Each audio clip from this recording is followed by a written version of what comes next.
23일까지 부천의 한 체대 입시 학원에서 13명의 집단 감염이 발생하면서 학생들이 다니는 고등학교 9곳이 등교 수업을 중단해 부천과 인천 교육당국이 긴장하고 있습니다.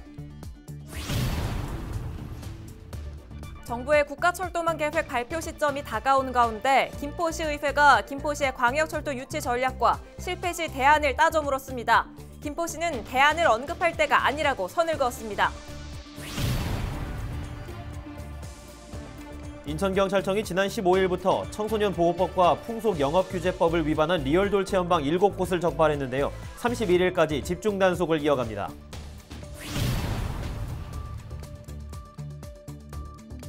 부천시가 미세먼지 저감 정책 토론회를 열었습니다.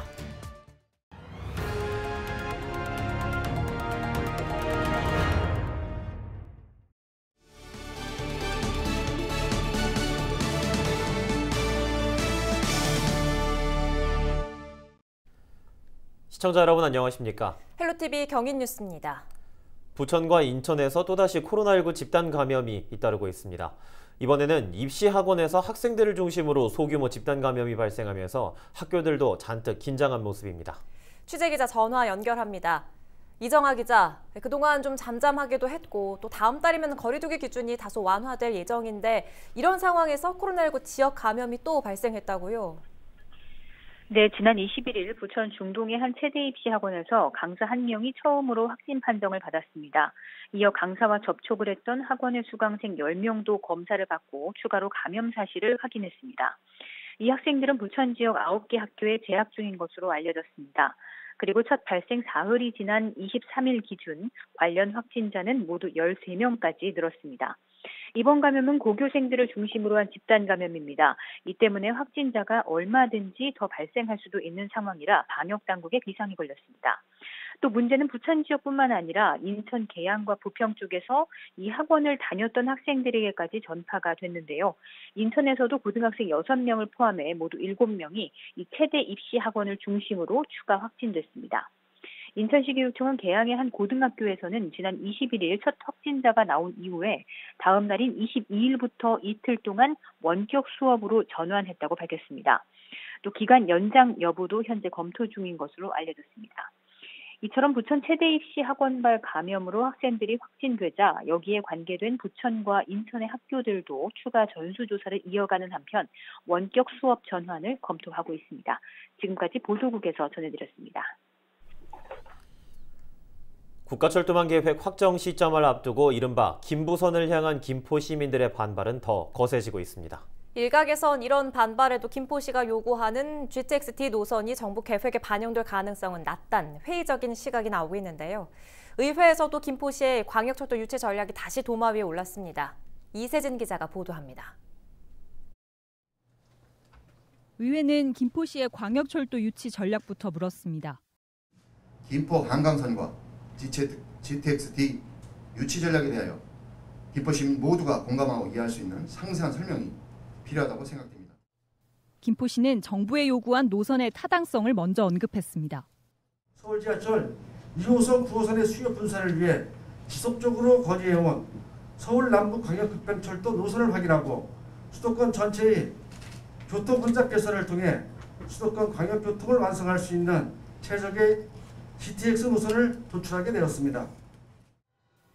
그러면서 국가철도망 구축 계획이 확정되는 시점까지 계속 목소리를 내겠다고도 했습니다. 국토부의 확정부 시점까지 김포시의회를 포함한 지역 선출직 공직자와 연대는 물론 시가 할 수 있는 모든 방법과 수단을 총동원해 문제는 정부 계획에 김포시 요구안이 받아들여지지 않았을 경우입니다. 의회는 유치 무산 가능성을 언급하며 공청회, 그다음에 이번에 행정계획을 통해서 무산될 가능성이 농후하다고 말할 수 있습니다. 광역철도 유치에 실패했을 경우 후속 대책을 물었습니다. 자, GTX-D도 김부선되고 김포 한강선도 안 들어오고 시장이 광역교통 대책 어떻게 하실 겁니까? 이에 김포시는 현 시점에서 가장 중요한 건 원안 관철이라며 대안을 언급할 시점이 아니라고 선을 그었습니다. 여러 경로가 노력들을 좀 하고 있다고 하는 거 말씀드리고요. 실제로 다음에 대안을 어떻게 찾을 것인가에 대한 것들은 이 자리에서 말씀드리는 것은 부적절하고요. 끝까지 원안에 대한 것들을 관철하도록 노력하겠다. 한편 이날 의회에선 난항을 겪고 있는 서울 지하철 5호선을 유치하기 위해 필요하다면 건설 폐기물 처리장과 관련된 시민 공론화 과정도 거쳐야 한다는 지적이 나왔습니다. 다만 김포시는 건설 폐기물 처리장 이전에 대한 논의는 김포시가 먼저 검토할 필요가 없다며 그동안 펼쳐왔던 건폐장 반대 입장을 재차 강조했습니다. 헬로티비 뉴스 이세진입니다. 계양구의 한 아파트 단지에서 전신주가 쓰러져 주민 900여 세대가 5시간 이상 정전 피해를 겪었습니다. 23일 낮 2시 20분쯤 작전동의 한 아파트에서 재활용 쓰레기 수거차의 크레인 부분이 전선에 걸려 전신주가 쓰러졌습니다. 이 사고로 주차돼 있던 트럭 한 대와 천막이 전신주에 깔려 파손됐습니다. 다행히 인명피해는 발생하지 않았지만 전력 공급이 중단되면서 해당 아파트 주민 900여 세대가 5시간 이상 정전 피해를 겪었습니다. 경찰은 수거차 크레인을 완전히 접지하는 상태로 이동하다 사고가 난 것으로 보고 수거차 운전기사를 불러 정확한 사고 원인을 조사할 예정입니다. 인천경찰청이 다음 달 31일까지 리얼돌 체험방을 대상으로 집중 단속에 나섭니다. 인천경찰청은 지난 15일 집중 단속을 시작한 이후 현재까지 청소년보호법 위반과 풍속영업규제법 위반 등의 혐의로 7개 업소를 적발했습니다. 적발된 업소 중 4곳은 폐업 예정이며 나머지 3곳은 추가 단속을 통해 잦은 폐업을 유도한다는 방침입니다. 한만규 인천경찰청 생활질서기장은 불법 행위를 즉시 단속할 수 있는 체계를 구축하고 있다며 리얼돌 체험방이 근절될 때까지 철저하게 단속을 이어가겠다고 말했습니다. 그동안 개발이 어려웠던 부천 낙후도심을 중심으로 공공주택 복합사업이 추진될 전망입니다. 국토부는 23일 2사 대도시권 주택공급 방안에 따라 도심 공공주택 복합사업의 5차 사업 후보지로 경기 부천시 등을 선정했다고 밝혔습니다.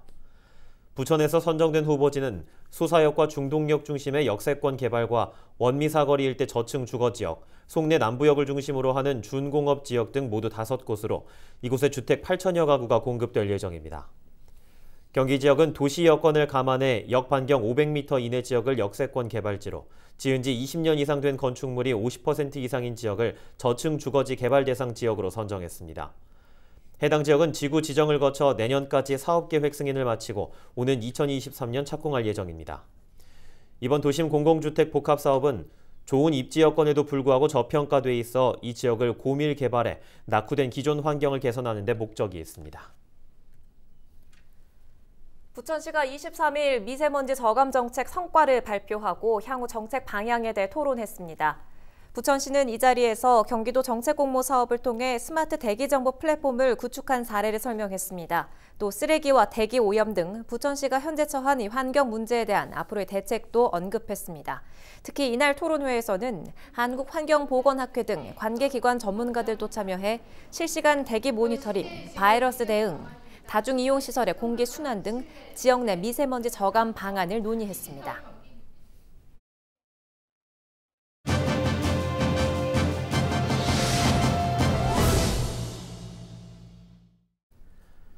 인천시의회가 환경미화원들의 명칭 변경 등 처우 개선을 위해 적극적으로 나섰다고 하는데요. 인천시의회 자치분권 특별위원회 위원장인 남궁형 인천시 의원과 이야기 나눠보죠. 의원님 안녕하십니까? 네, 안녕하십니까? 반갑습니다. 인천시의회 자치분권 특별위원회가 최근 이 환경특별시 인천 환경미화원 명칭 변경 토론회를 개최했죠. 이 토론회 어떻게 열리게 된 겁니까?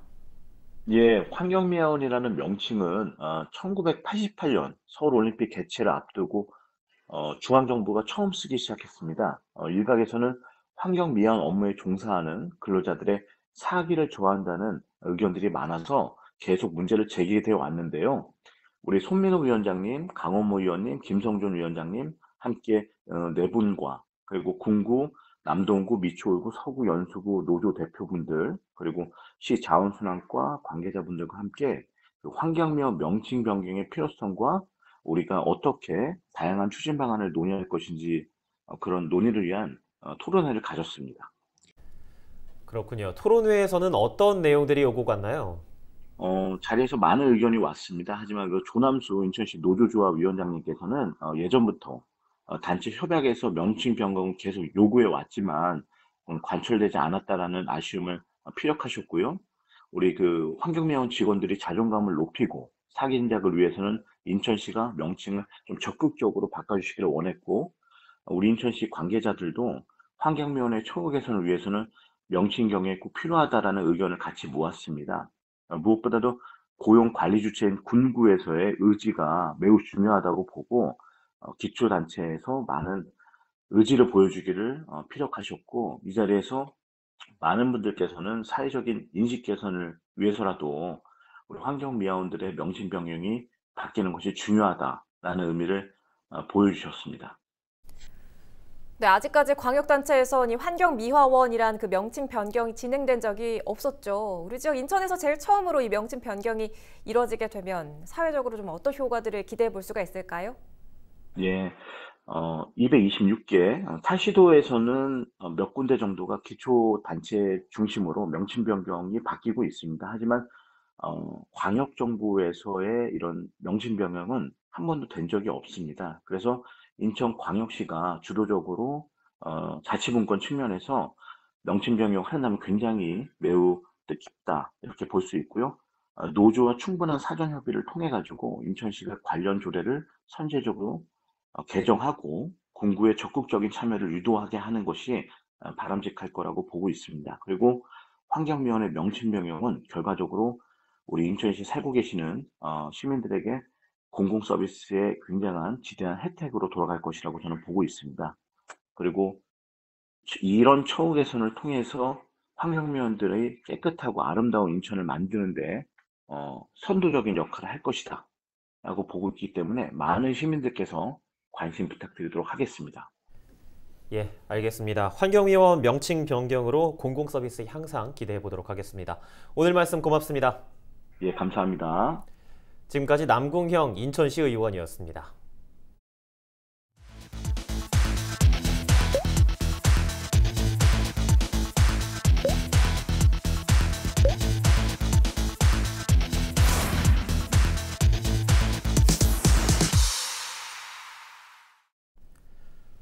국토교통부 소속 철도안전감독관이 김포 골드라인을 찾아 안전 컨설팅을 실시합니다. 철도안전감독관은 23일부터 3일 동안 김포 골드라인을 포함한 12개 철도 운영기관을 찾아 종사자들에게 철도 안전에 대한 지식과 분야별 안전 정책을 설명할 예정입니다. 특히 김포 골드라인처럼 철도 안전에 대한 국민 관심이 쏠려있는 노선에 대해서는 감독관과 운영기관이 함께 안전대책을 논의할 계획입니다. 부평구가 상정초와 갈산초 인근 스쿨존에서 민간 공동 교통안전 캠페인을 진행했습니다. 캠페인에는 차준택 부평구청장과 홍순욱 부평구의회 의장, 지역 교통 관련 단체 등이 참여해 스쿨존 서행 운전과 개인형 이동수단 안전사고 예방 등을 홍보했습니다. 저소득계층의 자활을 돕고 있는 김포 지역 자활센터가 양촌산업단지에 새 둥지를 틀었습니다. 김포 지역 자활센터는 최근 양촌산업단지 내에 위치한 뉴테크 지식산업센터 3층으로 자리를 옮겼습니다. 김포시는 재개발 여파로 옛 김포경찰서 부지를 떠나야 했던 자활센터가 자리를 옮겨 운영을 재개할 수 있도록 공사비와 임차료 9천만 원을 지원했습니다. 부천시가 이달 말까지 호주와 인도네시아 등으로 진출을 희망하는 지역 내 제조기업을 모집합니다. 부천에 본사나 공장을 두고 있는 기업이 신청을 하면 시장성과 역량평가 등을 거쳐 최종 10개 업체를 선정할 예정입니다. 성폭행 모의 훈련 장치다. 최근 우후죽순처럼 생겨나고 있는 리얼돌 체험방에 대한 한 여성 인권 운동가의 맹비난입니다. 반면 업주들은 성소외자들을 위한 서비스라고 맞서고 있는데요. 변종 성매매냐 아니냐, 리얼돌 체험방을 둘러싼 논란이 뜨거운데요. 업주와 주민, 학자, 변호사 등 다양한 목소리를 들어봅니다. 24일 오후 5시 채널 25번에서 방송되는 로그인에서 거침없는 토론이 펼쳐집니다. 많은 시청 바랍니다. 오늘 저희가 준비한 소식은 여기까지입니다. 시청해주신 여러분 고맙습니다.